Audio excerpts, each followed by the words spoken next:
রাষ্ট্র পরিচালনার দায়িত্ব নেবে, সেই লক্ষ্য নিয়েই জামাত ইসলামী নির্বাচন পরিচালনা করছেন। এবং এই দেশের আপামর সকল মানুষ সেটাই ভাবছে। আমরা মাঠে ময়দানে যারা কাজ করি, প্রত্যন্ত অঞ্চলের প্রত্যেকটি মানুষের কাছে আমরা যখন যাই, নারী পুরুষ তারা আমাদের চেয়েও আরো বেশি সচেতন।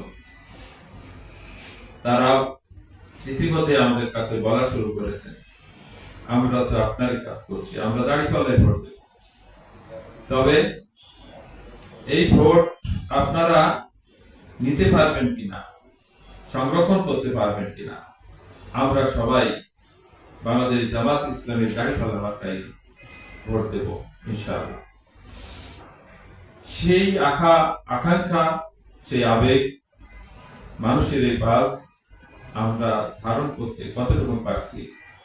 আমার কাছে মনে হয়েছে যে সাধারণ মানুষ যেটা ভাবছে, আমরা এখনো সকল স্তরে আমাদের জনশক্তি এখনো ঠিক সেইভাবে আমরা ধারণ করতে পেরেছি কিনা আমার কাছে যেন একটু সন্দেহ হয়।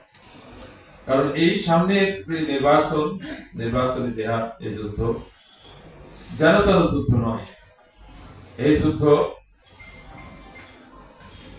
যুদ্ধটাকে ধরে নিতে হবে আমাদের বদরে যেমন মুসলমান আর অমুসলমানদের মধ্যে যে যুদ্ধ ছিল, সেখানে একটি ফয়সালা হয়ে যেতে পারত যদি সেদিন মোহাম্মদ সাল্লাল্লাহু আলাইহি নেতৃত্বে বাহিনী যদি পরাজিত হতো, হয়তো দুনিয়াতে ইসলামের ইতিহাস অন্যরকম হয়ে যেত। ঠিক সেই বিজয়ের মাধ্যমে ইসলামের বিজয় শুরু হয়েছিল। মক্কা বিজয়ের মাধ্যমে চূড়ান্ত বিজয় এসেছিল। আমাদের এখানেও ঠিক একই অবস্থা আমরা লক্ষ্য করছি। ইতিমধ্যে আল্লাহ তাআলা সেই বিজয়ের সূচনা আমাদের দেখিয়েছেন।